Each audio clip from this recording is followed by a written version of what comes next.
This year, the stock market had its worst first half in 50 years.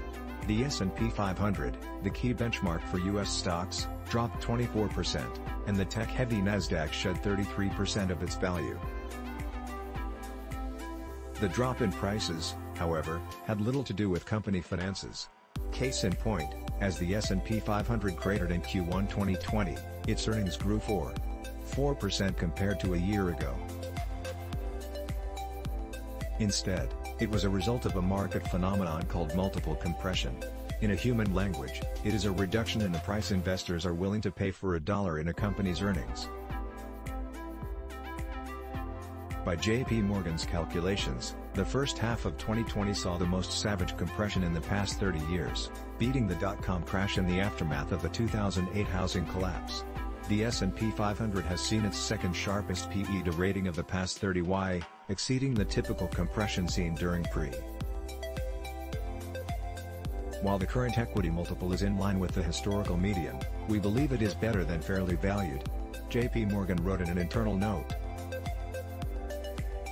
If not earnings, what made investors have second thoughts on how much they want to pay for stocks? Two things: the Fed's battle with inflation and the Russia-Ukraine conflict.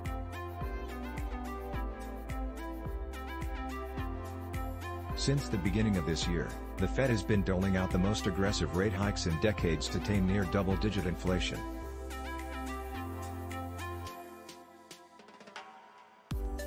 Such a hawkish Fed doesn't fare well for risk assets because higher rates increase the cost of borrowing and trim valuations.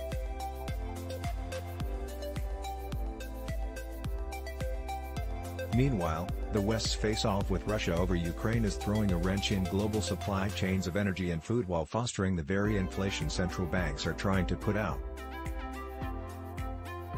The good news is that the doom and gloom priced into beaten-down valuations may already be behind us. In the last FOMC meeting, Powell gave off a dovish undertone, hinting at a slowdown in rate hikes. Meanwhile, inflation is showing signs of peaking, all of which can bring what J.P. Morgan calls a reset of investor expectations. Whether it's earnings or the Fed, we see a reset of investor expectations. Last week's more dovish Fed meeting that saw the base rate raised close to neutral, along with us. Risk markets are rallying despite some disappointing data releases, indicating bad news was already anticipated/priced in, J.P. Morgan analysts wrote in an internal note. In fact, according to J.P. Morgan's internal survey, 58% of its institutional clients plan to increase equity exposure.